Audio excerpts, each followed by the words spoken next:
Kur ishte Ben Rushi, drejtori i Topit, si kishe marrëdhëniet me të dhe si ke tani? Me Beni nuk flas. Nuk flet? Jo, kem gati 1 vit. Shkaku bë Big Brother i Kosovës. Edhe Pse? ajo që Beni është nga mëkatarët e medias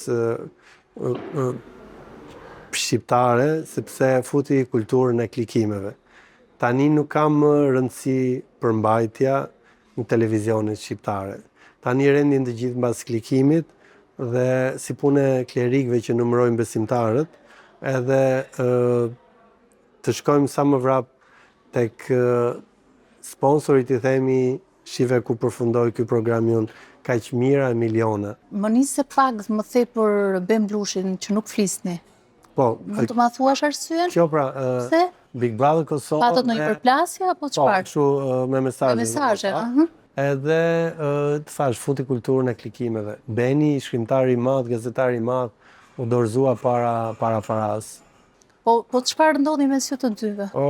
Unë e prova, i përmenda ca aventura të kohës kur drejtonte Topin, kështu që Ja le të teksuar, me tekst. po patjetër. Se kam problem, qoftë Beni, qoftë dikush tjetër, po që Si një dashurues i letërsisë, ja ke lexuar librat Ben Rushit, se e di që ka daresja ke lexuar. Të fundit, ja.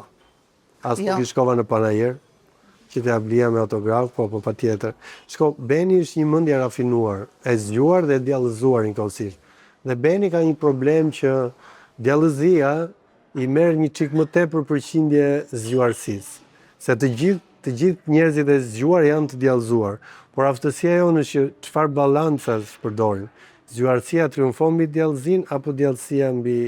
Dhe Beni nuk e dija që ishte një materialist i thekur, kështu që materializmi pasaj të detyron të bësh shumë gjëra. Të bësh kompromise për hir të parastës. Pa imagjinueshme.